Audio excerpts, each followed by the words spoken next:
Hey, what's up, guys? Chris Grant, aka DJ Valence here. Thank you for checking out this video, and thank you for checking out the last one too. The last video I did was on how to get your first gig as a DJ. This one is going to be how to get your first residency as a DJ. So this idea came to me, of course. You get your first gig. Now what? What am I going to do? How am I going to build my career? How am I going to get these people to just have me back all the time? And I'm going to answer those questions for you from my perspective and what's worked for me. And what's cool about that is that my path is probably very, very different than other DJs' paths. Maybe this isn't the best way to do it, but you will pick up some things along the way that'll help you.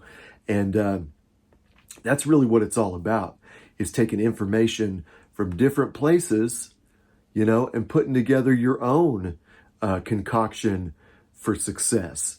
That's the only way to do it. My version of success and my exact path probably isn't going to work for anybody but me. So I'm long-winded, but take the information you get, man. Take it from everywhere, put it together, make it make sense for you. That's what it's about. So, I've got my notes over here. I'll be looking. I got a bunch of them. So I'll jump around a little bit, but the first thing I think that's important is when you walk in, your first night, your next week, whatever you're doing, when you walk in with some humility, right? Don't walk in like, I'm here to save your bar, and we're going to do, don't walk in like some rock star or whatever.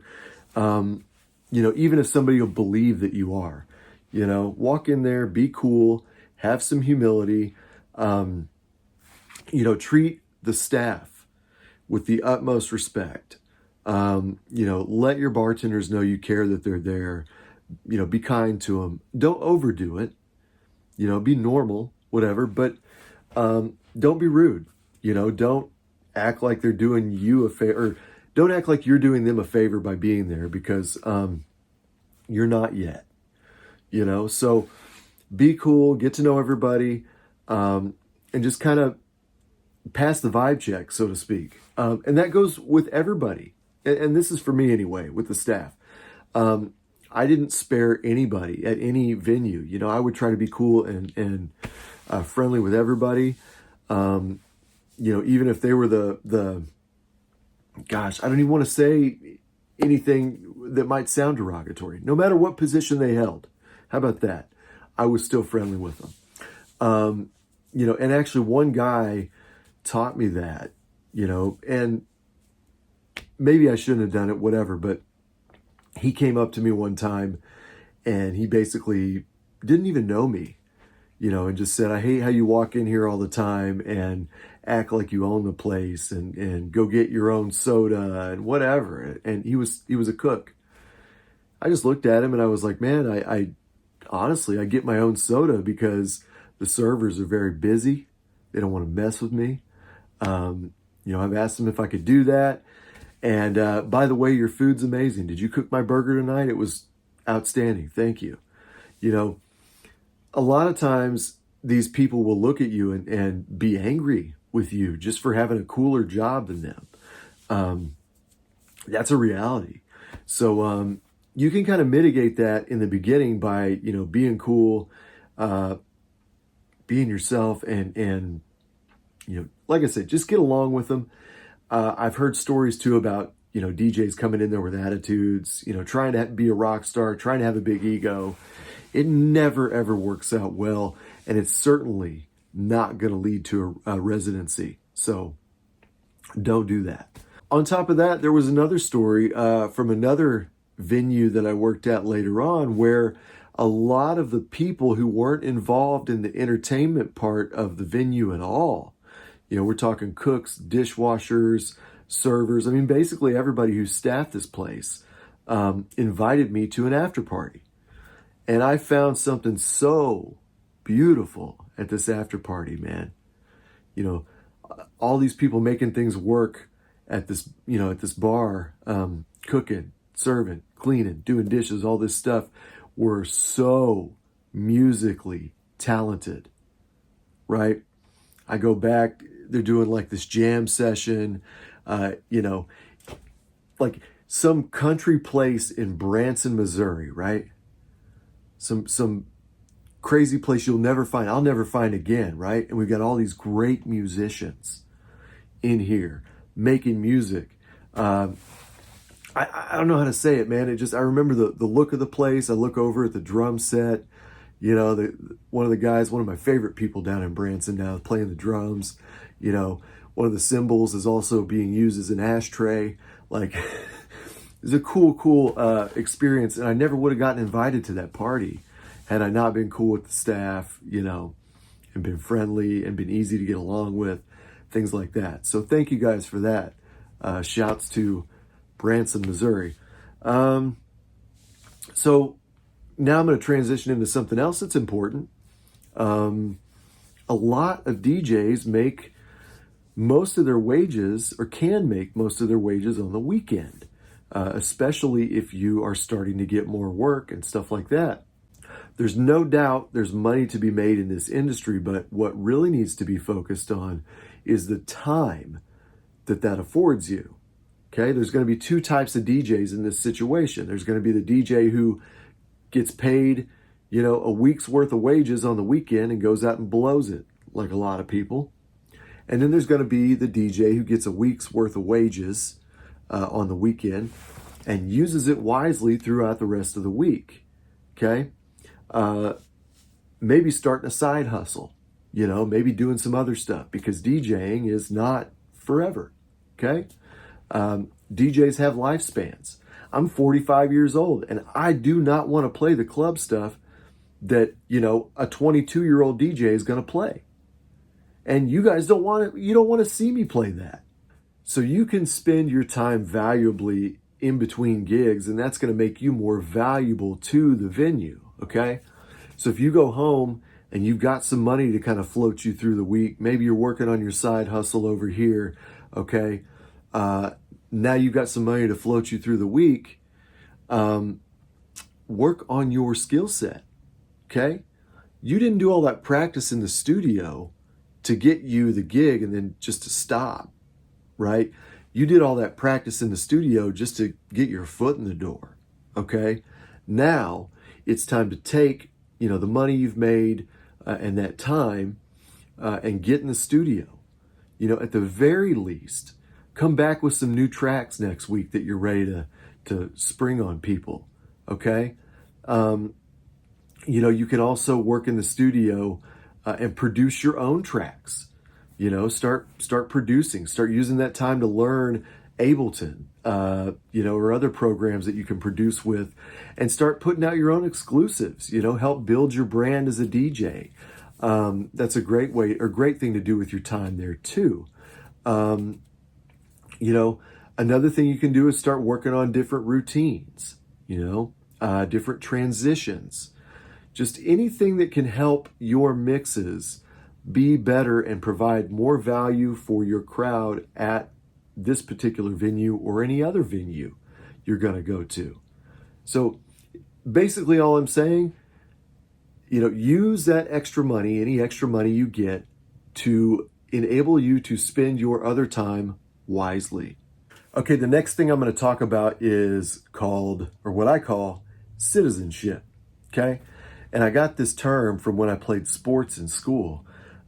We had to sign what they called a citizenship form, and that basically said that if we were going to play sports, we weren't going to be jerks, right? We were going to act and conduct ourselves a certain way as members of our sports team. So, you know, like I said, borrow from things you know. I went back and I thought about that, you know, thought about that experience growing up, and I decided that I would apply that to my DJ career, right? And kind of develop some citizenship things for myself in my DJ career to kind of help me avoid pitfalls and things like that. So, you know, number one, be a good person, right? That's actually, I say it like it's so simple and easy to do, but a lot of people have a really hard time with that one. So, you know, work on being a good person, you know, improve yourself, you know, continuously. Number two, alcohol, right? It's prevalent. You're a DJ. You're probably DJing in bars. That's how they make money to keep the whole thing going, right? That being said, handle your alcohol. Don't get hammered at your gigs. Don't make a fool of yourself at your gigs through alcohol, etc. You know, just conduct yourself in a manner, you know, if you have a problem drinking, you can't handle your alcohol, just don't even touch it at your gigs, right? If you are a moderate drinker, you know, you can take it or leave it. You know where to stop, right? I mean, it's pretty simple, but they're not paying you to drink. They're paying you to entertain the crowd. Now, that being said, if you are a drinker, they might give you free drinks. You know, a lot of times bars will do that just to, you know, as a token of gratitude, you know, for many different reasons.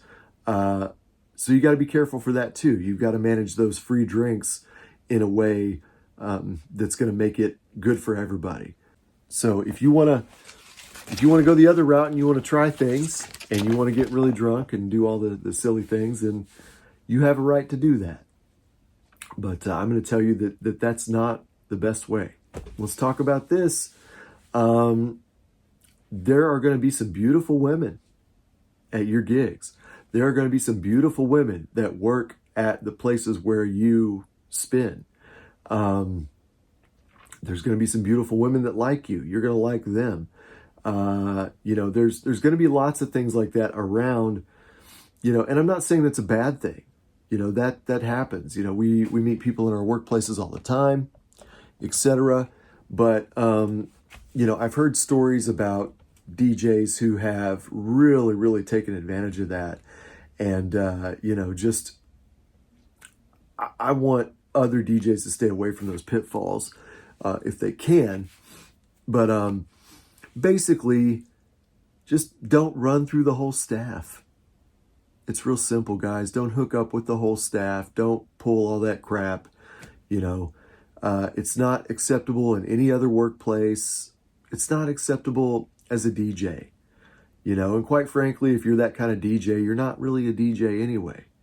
You probably don't have a lot of talent. You know, you're DJing specifically. You've created this skill set just to get yourself into a position to be able to do stuff like that. So no. Don't hook up with the whole staff. Don't treat the staff bad. Don't do any of that stuff. Now, is it cool to be friends with the staff? I think so. Yeah. You know, hang out. Legitimately form relationships with these people. I think that's fine. You know, leave your BS at home. That's what I'm saying. You know, if you find a girl who, and I keep saying girl, that's from my perspective. Obviously, if you find someone that you really care about, you know, no matter who you are, no matter what the circumstances, if you find somebody you really care about, sure, you know, pursue it, of course. But, you know, just don't make that what, you know, DJing is about for you. That's what I'm saying. And if you want a residency, forget about it, because that's not why they hired you. Also, it's important to note that every venue has drama.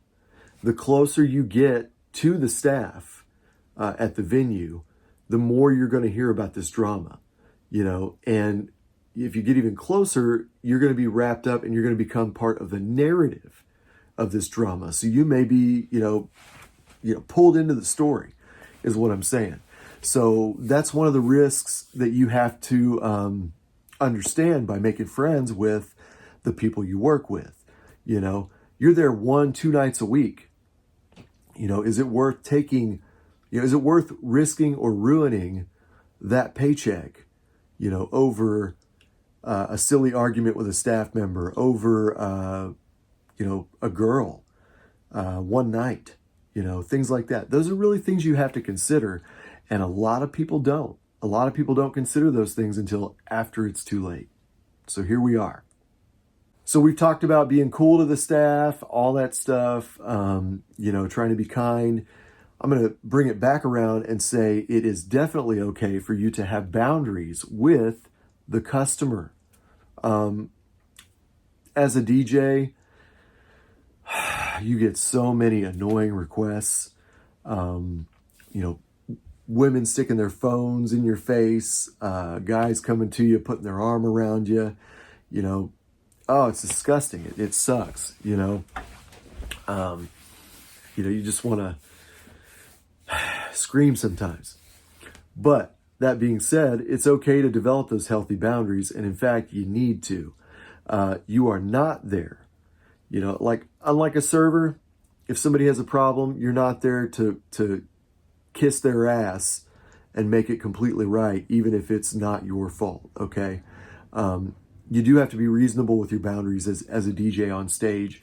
And if you are not working with a venue that respects that, they probably just need some education on what your job is like and how it's different than, somebody complaining about their ranch sauce or whatever. You've got a whole program that you have to, go throughout the night. You've got your set plan, and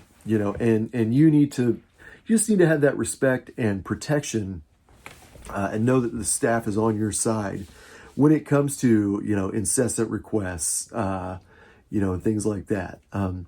So that's really important. I may go into another video about that at some time, but you don't have to be a jerk to your customers. In fact, that's where you want to bring out maybe some of those old customer service skills. Maybe you've done work, on the phone. Maybe you've been a server, whatever the case.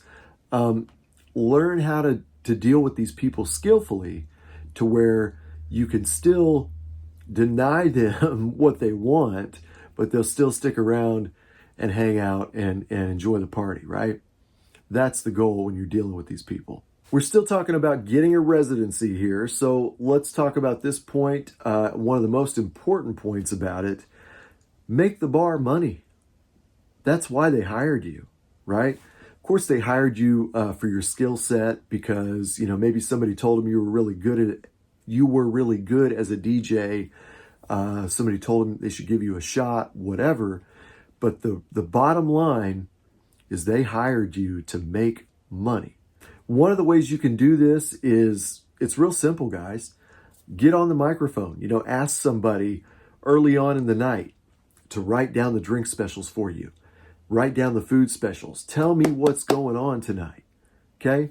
Because you have a real unique opportunity up there with a microphone. You can shut it down at any time and let people know the drink specials, the food specials. You can tell them whatever you want them to do. Hey, go in the bar. They've got a special tray of shots for you right now, $1 a piece, guys. They've got Jello shots going around the bar, $1 a piece. Grab them while you can, blah, blah, blah, right? Be a salesman too, Help the bar make money. Last call. Maybe do a pre-last call. You know what I'm saying? Guys, I used to do that a long time ago. I used to say, guys, we got 15 minutes till last call. You know what happens at last call. They're going to be super busy. So get in early, grab your drinks now. Then if you need another one at last call, get one then too. Yeah, that's part of it. While you're making those announcements, don't forget to tell them at the end. If you've had too much to drink, let us call you a cab. Let us call you an Uber. Let us help you figure it out.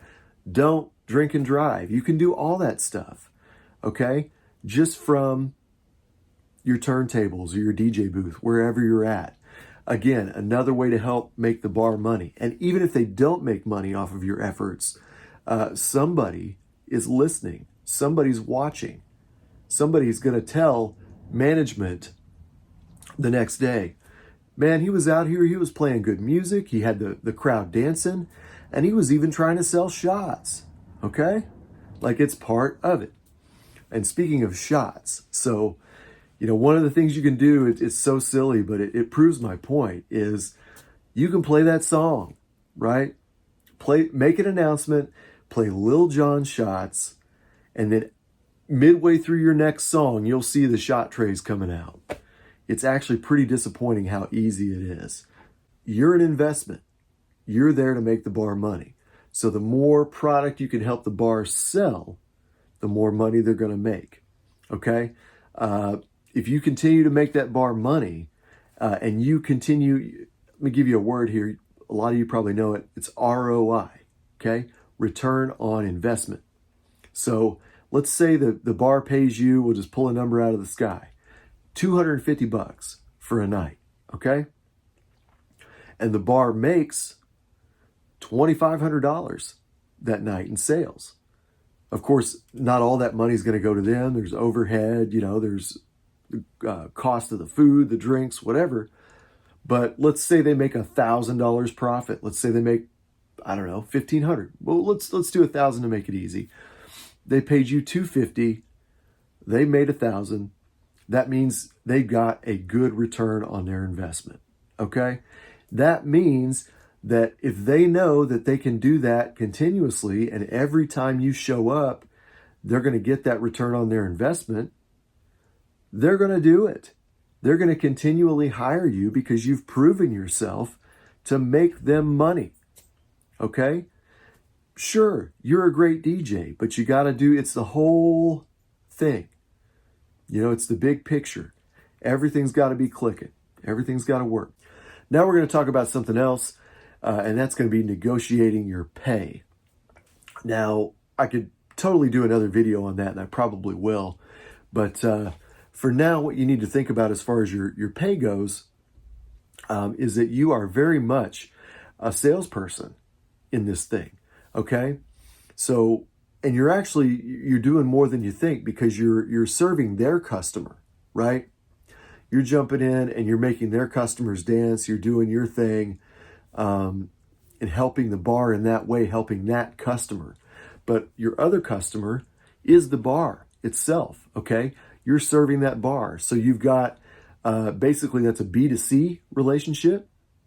You're a business, you're serving their customer, right? You're giving them music, you're giving them stuff to dance to. So now you've also got a B2B relationship with the bar. Okay, so you're serving them your service, your skills as a DJ, your ability to do everything you do to serve their customer to help make them money. Okay, so you've got to worry about customer relations here, but you've also got to worry about B2B relations here. To keep exploring that line of thought, we're going to go down this path. It's nothing different than the truck that brings them onion rings every week, right? The bar is trying to find the best onion ring for the best price that they can continuously order that they don't have to worry about. Okay? So they're trying to find the best DJ at the best price that they can continuously get down to their venue that they don't have to worry about when they're there. Okay? That's what they want to do. They want to know that you're going to come in, do the job, they're going to write the check, they're going to make money, and it's done.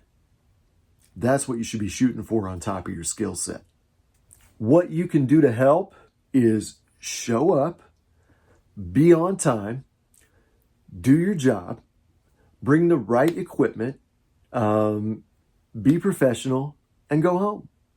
Do your job so well that they forget it's even a thing. Do your job so well that they're like, oh, it's time to write him a check again. Seriously. Do everything you can to make them not have to worry when you're there. The best thing you can give a business owner is that peace of mind. So give them that peace of mind and you'll be successful. Once you get to the point where you can show up and do your job without incident and everybody makes money, that's when you're ready for your residency. So how does that come about? Well, it's not probably how you would think, at least not in my case. I never, went up to a bar or a venue owner and said, hey, can I have a residency here? It was more of just, I continue to do what I'm telling you, and they continue to book me. They continue to ask me for dates. So basically it was like they'd start booking me. We're in January now, right? So I'd have a date booked in January, and they'd be like, hey, what days can we have you in February? So it started where they would start booking me a month out. then 2 months out. Then they hit me up and they'd say, hey, we're having a special event 6 months from now. Can we lock you down for that? How much is that one going to cost? And that's a good opportunity then to negotiate a special rate for a special event. And they would do that for me because they knew my time was valuable. They respected me.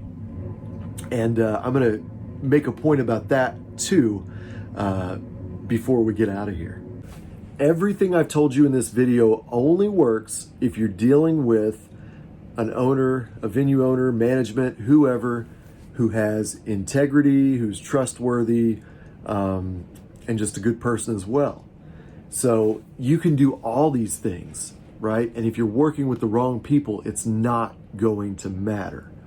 And that's what really sucks. But that's why I want to tell you, because you can display all these qualities, and there are going to be venue owners, tons of people standing in line, ready to take advantage of you, to pay you in exposure. Yeah, we'll let you hang your banner. We'll let you do blah, blah, blah. No. If you feel like somebody's put a carrot in front of your face that they're trying to get you to chase, they probably did. Okay? And guess what? You're not going to get a bite of that carrot. I promise. Okay? They're doing that on purpose. It's a story as old as time itself. Don't let these people manipulate, the stuff you're giving. You really need to look at boundaries in those situations. It is a give and take, right? When you're new, when I was new, I didn't make as much. I didn't ask for as much. There were times where it was a give and take. There were times I got taken advantage of. You do have to, at some point, draw that line and say, regardless of what happens, if I'm going to be a DJ, this is the bottom line of what I will accept from anyone. And if that doesn't work, if I can't make it as a DJ under these circumstances, then I got to go get another job. It's real simple. So my point, though, is it's a two-way street, guys, just like any other job, right? You got to find a venue that has the right bosses. You got to be checking them out, too, to make sure they're scrupulous, that they're going to treat you correctly, that they treat their other performers correctly. Promoters, you got to watch promoters, too, man. You got to watch those promoters. We'll probably talk about how to get paid, getting paid up front. There's so many ways that these guys can get to you too. You can do a whole gig and they'll dip on you, man, with your money. Basically, to sum up this whole video, I'm telling you to work hard, be a good person, be a great DJ, provide excellent customer service, B2C and B2B, treat the staff well, and use your off time to be an even better DJ, right? Make this stuff work for you, okay? There's so much more I can give to you. Thank you again for watching my other videos and all that stuff. If you like this video, please like, share, and subscribe. If you want me to talk about other topics, I'd be happy to. Just let me know. You can send me an email at heavyheads417@gmail.com. Ask me a question. I'll try to get to it. One more thing, check out my record store. It's heavyheadsrecords.com. That was the side hustle that I worked on for my DJ career, among others. So, I thought, hey, I'm going to use my record collection to start a record business, and that's what I've done. So, please check that out. Check out my other videos. Thanks again for watching, and I will catch you next time.